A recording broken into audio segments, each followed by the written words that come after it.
have seen some 10 years before, we have already entered into 14 nanometer devices, later 7 nanometer, then 5 nanometer, then people have also invented 3 nanometer. This was the story some 5 or 6 years before. If you see in today's at current era, so that 3 nanometer device is not yet like released yet. So some research is there, but people are very much concerned about short channel effects. So what is the meaning of short channel effects? What is the meaning of short channel effects? So the name itself suggests that short channel. So the channel length is reducing drastically. Instead of doing the good things, previously we have thought about the good things, what about scaling? So about the scaling we have seen number of transistors are increasing so that it is doing good to the society. But on the other side, when you are reducing the channel length, there are so many problems coming in the other side. What are they? There are short channel effects. The channel size. What is the meaning of channel? If you remember the MOSFET, you have source, you have drain, in between you have the channel region. So when you are calling as a short, there should be some physical meaning of short. So what is the meaning of short channel? Can I say that 10 nanometer device is a short, 100 nanometer is a short? There should be certain definition for that short channel. So what is the proper definition of short channel? So if you remember the PN junction diode concept, consider a PN junction. When I bring two materials, one P and N type material together, immediately what will happen? When you are bringing two materials together, what will happen? A junction will form, which leads to a depletion region will form. Okay? There will be some neutral ions will be there, and a neutral region will be formed. Okay? So similarly, just imagine that we have two devices, two MOSFETs are there. One with large area, assume that the channel length is very wide. The another one, the channel length is very small. Okay? So in the larger device, if you have a depletion bit, so on source side you have some depletion bit, in the drain side you have some depletion bit. But when it comes to the short channel, the channel itself is very short. Now, if there is a depletion width on both sides, what is going to happen? Physically there won't be any channel, right? Because the depletion region itself is occupying the entire channel. So it means the channel is almost over. I hope everyone knows the importance of the channel. So in a MOSFET, with the help of gate biasing, we are controlling the flow of electrons. We are controlling the flow of electrons between source and drain. That is our ultimate target. How controllability, how controlly you are sending the electrons from source to drain. That is what we want. But here there is no channel itself. When there is no channel, what control we will get? We don't get any control. So that is the main reason behind the stopping of this miniaturization. Okay? So if you want to continue further miniaturization, because improvement is with miniaturization, so if we want to continue, we need to follow certain aspects. So that aspects we call as technology boosters. These are the technology boosters, CMOS technology boosters. So in today's lecture, I will be briefly telling you about scaling, what are the advantages of scaling, what is the meaning of scaling, etc. Then we are discussing about different short channel effects coming into the picture when we are reducing the channel length. Then we are learning about CMOS technology booster. So if by overcoming the short channel effects, how can we further improve the performance? Okay, how can we scale even further? That comes under CMOS technology boosters. Then we are talking about non-conventional MOSFET. So I hope everyone knows the MOSFET. What is the meaning of conventional? Conventional is the traditional way of doing. Non-conventional means we are trying to do something extra compared to the conventional one. We are trying to do something different from the conventional one. So traditional scaling everyone knows.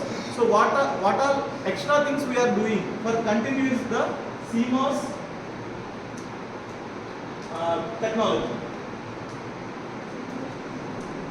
So then I will be talking about modeling part, and finally I will go to the simulation part. So it means the entire presentation is divided into three parts. So this concludes the introduction, and then I will be explaining you about mathematical modeling. So here lot of equations will be there. I will explain you how to solve these equations. So if you understand this modeling, you can apply the same technique to any semiconductor device. You take any device. What is the advantage of modeling? So if many people might be working with spice tools, etc. You have cadence. You have cadence, right? I hope everything should have cadence, multi-sim, so many simulation tools are there. Have you ever thought how does these things work? How they might have designed? In the background, there are many mathematical models are there. Okay, mathematical equations are kept inside. So who will derive the mathematical models? The researchers like you will derive the mathematical models. So suppose in the cadence, you can pull one transistor, maybe 45 nanometer technology is there. So you can take that symbol and you are directly using it. But what is that symbol? The physical meaning of symbol is inside there are certain equations are there. So if you understand this modeling, how we are creating a model, that model can be used as a symbol. That is the next level. So we are trying to understand how to make the mathematical model. Okay, that is very, very important. So if you understand today's class, then you can use the same approach for any kind of devices. Okay, there are n number of devices. You can make your own device. Maybe after the class, if you understand properly, you can make your own device. You can make your own equations, etc. Those equations can be converted into spice model. Using that, some software also can be developed. Okay, so that is one way of doing the research, mathematical equation. The other way is simulations. So what is the significance of simulations? So as we know that the best way to analyze the device is with fabrication, correct?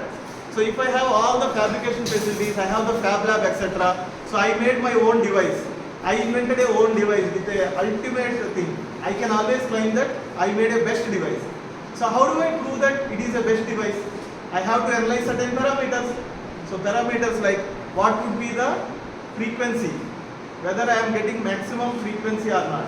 What would be my parasitic capacitances, whether they are low or not. What would be the leakage currents, what are the arm currents, etc. There are certain parameters are there. So once I made the device, I have to analyze all these parameters. Then only I can tell whether it is a good device or bad device. If the parameters are up to the benchmark setup, I can say that mine is good. Compared to others, even if I am getting better results, I can claim that this is the best device. So how do you analyze? As I told you, two techniques are there. One is with the help of simulation. With the help of simulation we can say. With the help of modeling we can say. Okay. So both the approaches we are doing. The best way, as I told you, is the fabrication. But fabrication, as we know, it involves lot of cost. If you want to make a single device fabrication, it includes crores of rupees. But after commercialization, we are producing into n number of devices so that the cost will come down. So even we may get for 100 rupees, etc. That is a different story.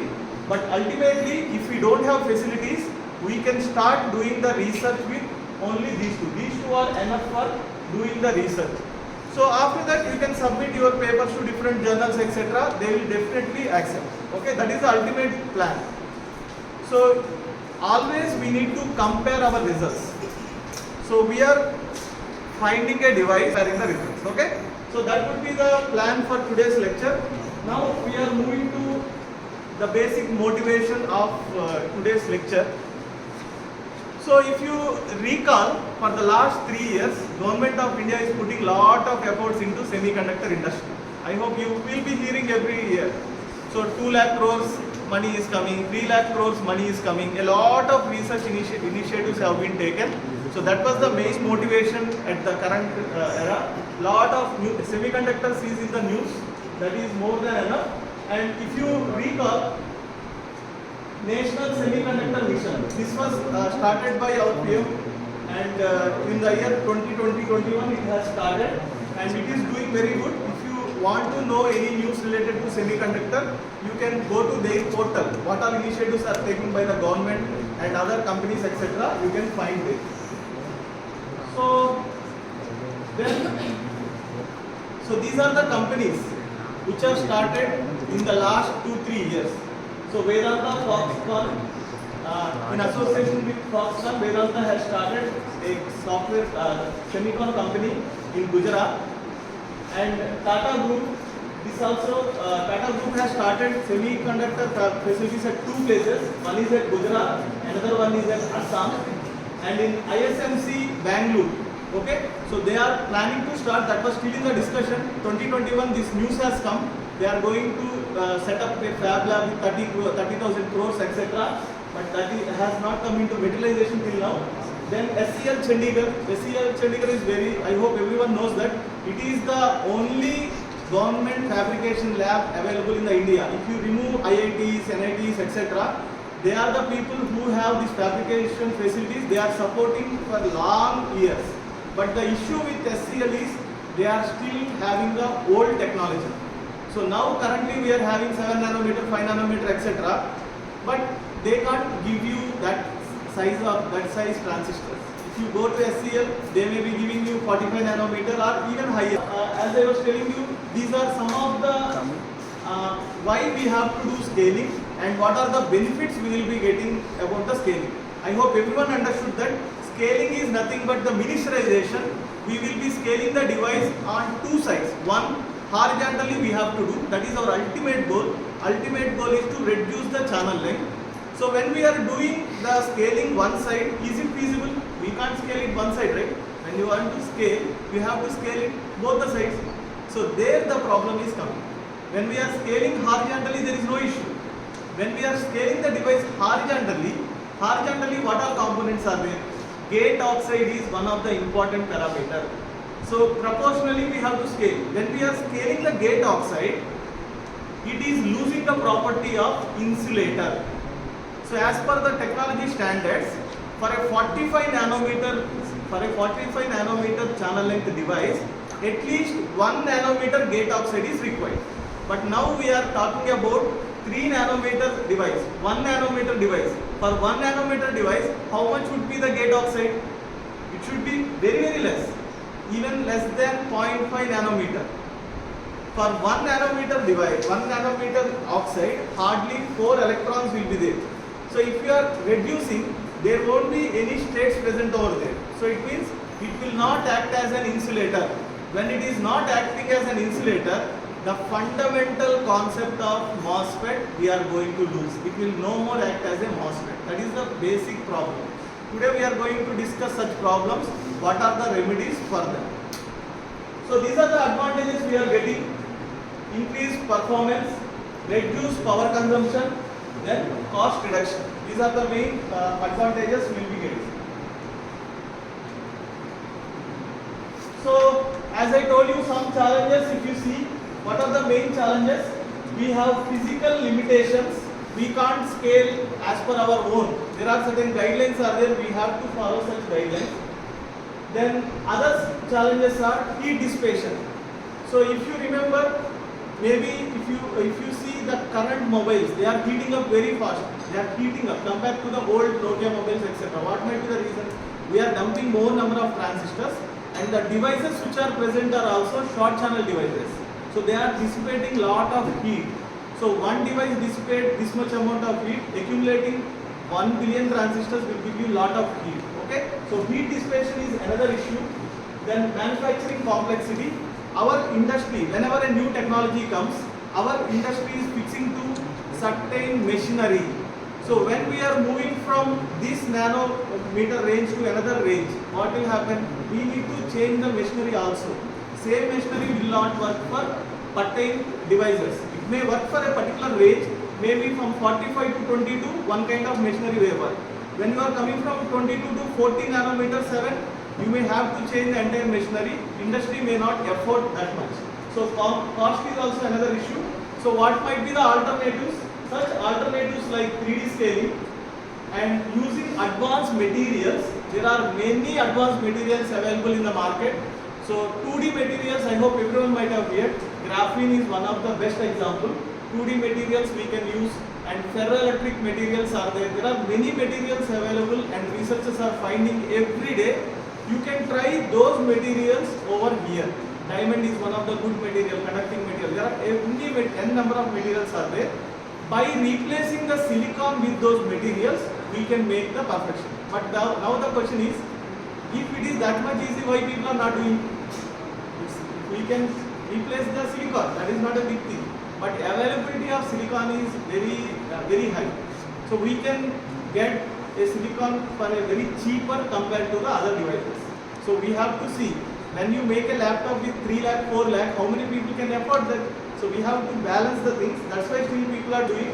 But for high applications, high-end applications where money is not a matter, if you are working with some ISRO or NASA, they don't have any fund problem. Such cases, we can anyway go with the alternative materials compared to silicon, etc. Then lithography, as I told you, machinery will become a problem. So now, as I told you, this is the problem with the short channel. You see, I have a long channel here, I have a short channel. Long channel is this long. This is longer, this is shorter. So what is the physical meaning of long channel? When I can say that long channel? If you see here, this is the depletion width I was talking. This side you have one depletion width because this is P, N, P. Between P and a depletion width is forming. Between N, P there is a depletion width. So if you call this depletion width as XDS, this one XDD, towards source side, towards drain side, then if you add these two, what will happen? XDS plus XDD. So when you add, it will be assumed that this is 1 nanometer, this is 1 nanometer, this is 1 nanometer. Now the total length is, channel length is maybe 50 nanometer. When you have a 50 nanometer device, 1 plus 1, 2 nanometer depletion width may not be issue. Okay? Because 50 nanometer, out of 50, only 2 nanometer depletion width, no issue. Still I have 48 nanometer, still it is there, channel is there, so no problem. But when you see here, this side 1 nanometer, this side 1 nanometer, the total may be some 3 nanometer hardly. So now you yourself can decide. So when do we call as a short channel? When L is almost equal to XDS plus XDD, we can call the device entered into a short channel. Okay, that is the physical meaning of a short channel device. Okay, I hope you understood with this example. So once you understand short channel, the effect device. So what things we have to keep in our mind? These effects we have to see.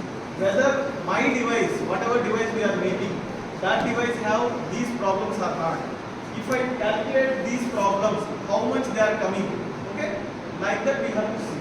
So first one, punch through and DIBL. Punch through, I hope it's a theoretical concept everyone might have studied. People who know the MOSFET, they might be aware of the punch through. And the second one is DIBL. We will go one by one. Then mobility degradation in the semiconductor devices, surface scattering, velocity saturation, impact ionization, and hot carrier effects or hot electrons. So we will see one by one. So first one, punch through. So when the punch through occurs, what is the meaning of punch through? Again the same thing. In case of short channel, just now we have seen there is no physical channel available. Both the depletion regions are almost merging. When there is no physical channel, how electrons will flow? They will just tunnel from here. Source, they will jump to drain. Do we have any control? We don't have any control now. Gate is not controlled. So that is a very serious issue. Somehow we have to manage this punch through issue. Punch through means it is just going from ballistic missile. We know ballistic missile. From source to destination it will travel. Similarly, electrons are just jumping from source to drain. We don't have any control. That need to be addressed. We have certain remedies are there. We will see that. And one more issue. Mobility, drain-induced barrel lowering. All these I have kept neat diagrams, etc. With diagrams you can understand it very clearly. So drain-induced barrier lowering. This is very important parameter. If you just see the name itself, drain-induced barrier lowering. In any device, we have certain energy band. I hope everyone knows energy band diagram, right? Conduction band, valency band. We all have studied. So for a MOSFET, if someone draw the energy band diagram, some graph will come. Source, some graph will come. So if you are just operating the gate voltage, okay? So ideally what should happen? Gate is a kind of a tap. So if you open the tap, what should happen? Water should flow. If you close, water should down. That is the basic principle. But here, drain is a kind of external thing. Drain is not at all linked with here. Maybe drain is a tap of some water reservoir or something. We don't need that. We want control to be with the whenever current conduction happens. So don't assume that this is the channel. Here electrons will be there. This is our drain. All these electrons will never flow like this. The complete channel will never flow. Okay? So in very rare cases, special MOSFETs that is true. But other cases, what will happen? Ideally, there will flow either here or either here. In some cases, it is in the center. So there will be a conduction path. So either it may form in the top side, or bottom side, or middle side. Three possibilities are there. If it is a symmetric device, what is the meaning of symmetrical device? In the previous cases, we have seen a double gate. Double gate will be like this. Gate outside, here gate outside, and the gate, bottom gate. So this thickness, these thicknesses are same, and this biasing are same. It means I am plotting here. Now the current conduction possibility is from the center. Why? Because it is a symmetric. So definitely the current will flow in the middle of this is going to gate outside. There is thing, and here I have gate 2. So now it is asymmetric. So there is no guarantee that it will be in the center. Based on the apparent biasing, based on the doping, many parameters are there. Based on that, sometimes it may go in the top side, sometimes it may go in the bottom side. That's why. But once the conduction, whichever is having lesser threshold voltage, there the conduction will start. So now I have two runs. Back surface is in the top side, front surface is the bottom side. Where do the conduction happens? Front side or back side? Whichever is in the top side, what is the meaning? Your threshold voltage is this height, twice into this height is your threshold voltage. Whichever is in the top, that is some smaller. Whichever is in the top, twice of this one is smaller compared to the twice of this one. So whichever is in the top, there the conduction will happen. So if you see, what back is in the top or front is in the top, back is in the top. So conduction will happen. For the parameter analysis is also very important. You can do that. So as I told you, subthreshold swing is one of the very important parameters compared to any other thing. What is the meaning of subthreshold slope? Subthreshold slope will help you to understand how fast your device is switching from off to on to off. How fast it is switching. Okay? So there is always a limitation for the subthreshold slope. Okay, this limitation we call as Boltzmann limitation, which is how much? 60 millivolt per decade. So ideally, people say that whatever research you do, there is always a limitation, 60 millivolt per decade. So this broken some 10 to 15 years before. Okay, that limitation is also broken. Now we have many devices which will operate even lesser than that. So some examples are like negative capacitance FETs, okay, feedback FETs, impact ionization FETs. There are many devices came in the recent times which have less than the cutoff 60 millivolt per decade. So it means by applying a small voltage, you can switch off the device. That is very great. Otherwise, earlier is what happened. You have to minimum 60 millivolt per decade change you have to apply. So that's a very wastage of power. So subthreshold current analysis can be done. GM, transconductance is another parameter. So you don't bother about the equations etc. Just understand equation you can get from the textbook. So these resistance calculations, capacitance calculations, these are also another analysis. Cutoff frequencies, these are also another analysis. Maximum okay, like this, these are the main parameters. So if you are interested in research, these parameters you have to find for the whatever device you are making. So now we will go through the modeling. Okay, modeling.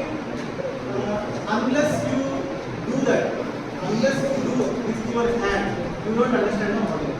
Okay. Now I can't teach you complete modeling in half an hour. That is not at all possible. This will take your effort to make the equations exact. Okay. So now what I will do, I will just tell you the approach, and I will show you from which paper I have taken this one. Then you can do the practice.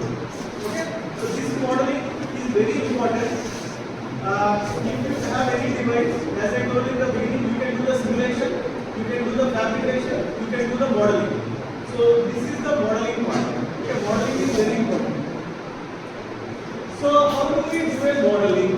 Again, I am considering the SOI MOSFET, silicon on insulator MOSFET. So now, how do I do the modeling first? So I have source, channel, drain. So in a MOSFET, what is the important region? Our region is channel. We always focus on this channel only. The current conduction, the electron movement, everything is happening in this channel only. So my focus is this one. So if I make a model for this with the help of all other regions, that is enough. Okay? So now, as I told you, my model approach is like this. First I make a model for surface potential, threshold voltage, SS, etc. So surface potential is the primary one. So surface potential is in the shape of a parabola. It is in the shape of a parabola. So it means now I want to make an equation for this parabola. That's it.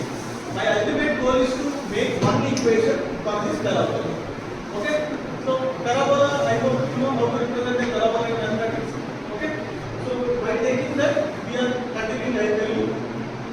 So now I can make an equation, but who will tell about the physics? I have to incorporate the physics also. There is a curve. I can represent in a parabola, that is okay. But who will tell the physics? So for including the physics, I will be considering the Poisson's equation. Poisson's equation I will be considering. So with the help of Poisson's equation, we can find the potential in this channel region. Okay? Over. Now, how do I know this shape of this rectangle? How much it is? What is the length? What is the width, etc. So some boundary conditions are required. So it means I need this boundary, I need this boundary. If I know these two, and if I know these two, then my job is successful. So total how many equations are coming now? One equation, second equation, third equation, fourth equation. Four equations for boundaries. Parabola, one equation. Fifth one, what is the sixth one? Poisson's equation. So 6 equations, everyone should know. If you know these 6 equations, then modeling is nothing. Modeling is simply a mathematics. So whatever you have studied in your plus 1, plus 2, etc., simply mathematics. So you should know how to make these 6 equations. That is enough. So now we will see how to make these 6 equations. So parameters are there. You don't need to bother about this one. You can take your own parameters, etc. First one, Poisson's equation. So this is the simplified Poisson's equation for 2D. Okay. So normally del square phi is equal to u nj by epsilon, like this will be there. That is simplified to the 2D. So this ultimately we can use Poisson's equation. Now we will be considering x-axis and y-axis. So as I told you, this is our channel region. This side I have source, drain, etc. Now what I am considering? This I am considering as x-axis. This I am considering as y-axis. Okay. So what is this one? I need some origin is there. So this is my origin for the rectangle. And this one is what? If it is 0, this one is channel thickness. This is channel thickness. That I am representing with silicon thickness. Silicon thickness. SI, TSI, this channel thickness. And if this one is 0, here it is length, like this channel length. So I am taking as L. Okay? So Y, TSI to L are here to 0 to L. Because completely in this axis it is L only, so 0 to L. And X 0 to TSI. Okay? Like this we can make expression 0 to TSI X, 0 to L Y. This is the 2D standard Poisson equation. So after that we need to represent the parabola. Can we make a parabola like this? Constant plus C1 of y into x plus V2 of y into x squared. So we are considering the 2D parabola expression. So now ultimately we need to find this one. Phi of xy is our expression. But is the issue? I don't know the constant. C0 of y I don't know. C1 of y I don't know. C2 of y I don't know. That's it. So it means we somehow we have to find these three constants and substitute over there. And finally we have surface potential. Surface potential earlier as I told you. So this is a surface potential graph. But there are two possibilities. One potential I may get in the front side, another potential I may get in the back side. Okay? So once we got this expression phi of xy, we need to see what will happen to front side. So now what is our front side? Here it is 0. So which means x is equal to 0. And what is back side? Back side is x is equal to ts side. So if I put x equal to 0, I get front surface potential.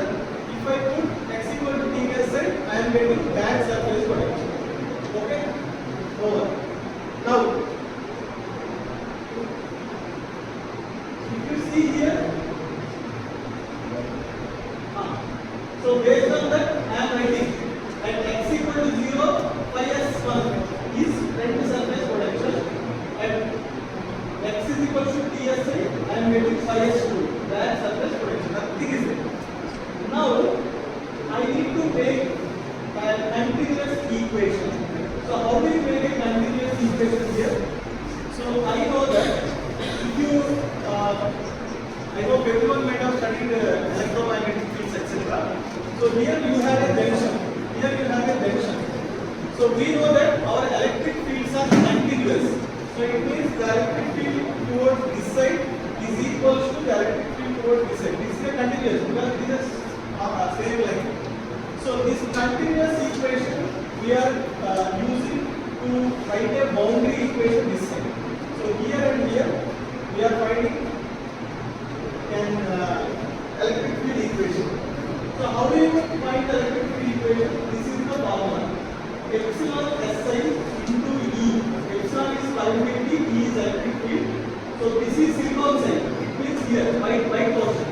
This is equals to this green portion. Epsilon ox into E2. Okay, so it means both sides electric field we are equating. Epsilon SI into E is equal to epsilon ox into E towards the other side. So this what we can do, we can write like epsilon SI is there. Though phi of xy is our potential. So what is the general formula for E? E is equal to potential by distance. So what is our potential here? Potential at this white color one is what? Here, though phi of xy is front surface potential. With respect to, we have to differentiate x. This is x. Similarly, we are writing equation in the green color one. So that is what will happen. E0 into V. What is V here? If you see, this is the surface potential. What are voltages applied in this path? In this path, you have gate voltage. One gate voltage is there. So now what we are doing from the surface potential, if you subtract the applied voltages, I will get the voltage in this offset. That is the basic line. So if you see here, it is phi SI, front surface potential. I need to subtract the other voltages. Other voltages are VG, whatever we are applying, plus because of the metal present over there, some voltage will come. A band bending will be there. That is nothing but our flat band. So that also we are subtracting from this one. So like this one equation you can write between these two junctions. That is first continuity equation. Similarly, you can write one more equation in the back side. This white color one and green color one. Here also it is continuous. What is the major difference? If you see, here x equal to 0. Front side x equal to 0. Here x equal to ts side. In the back side x equal to ts side. In the front side, front surface potential phi s1 minus front gate voltage. Here you are coming from the down side, phi s2 minus the remaining voltage, back gate substrate voltage. If you are not applying any back gate voltage, that will be by equal 0. Okay. So now what we are trying to do, we are trying to find these constants. Okay. So I will tell you up to that much remaining I just need. Otherwise, as I told you, unless you do by your own, it will be very difficult to visualize the equation. Okay? So if you mathematically it will be easy. So that's why I am just telling you the approach only. Okay, I just repeat what are things we have learned so far. What is the first one? Poisson's equation. Poisson's equation. Those were subject in the yes. That is the first equation. Then second one, parabola. Parabola we have considered. Okay. Then continuous equation. Two equations we have got. I think up to there it is clear. Then we are going to our next boundary condition. These two. So what are these boundary conditions? 7 and 8. This boundary and this boundary. Okay. So how to make a boundary condition? In a diode, DC potential will be there. When you have P type and type, when you put P and N together, depletion region, some potential will be induced, right? How much it is? So normally we can find with the help of a formula KT by Q ln of NA. Okay, you have P by N type like this. So this side you have ND doping, this side you have NA doping. So based on the doping we can tell what is the depletion voltage, how much voltage is induced here. KT by Q log of NA into ND by NI square. So this if you implement P and N, between P and N, a voltage will be induced, VBA. In a MOSFET, will the voltage be induced? Just take a MOSFET. What is the MOSFET? MOSFET also PNP, PNP. So here PNP is there. So some voltage will be induced here. Here also NP is there. Here also voltage will be induced. Both sides voltage will be induced. Basic depletion with nothing is there. Some voltage will be induced. This VBA is nothing but that VBA. Nothing is there. So because this junction, what is the equation here? This side you have N, P, N. So between NP, VBA is coming over, and drain side also VBA is coming. But here we have a drain. We are applying additional voltage here. How much you are applying in the drain side? Source side is 0. We are not applying.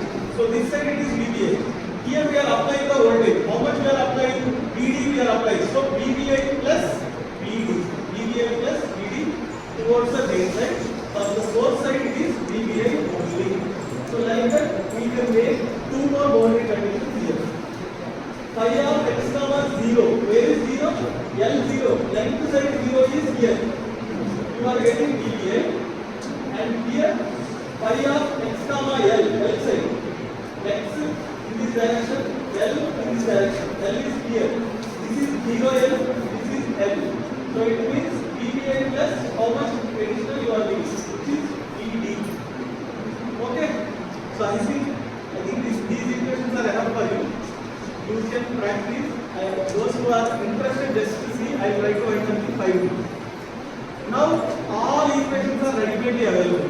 So ultimately what we have to do, our target is to find these constants only. These 3 constants somehow I have to find C0, C1, C2 and substitute back there. Okay, so now I have a potential here, phi of xy. Just look into this phi of xy. Look into this expression. This expression you see left side.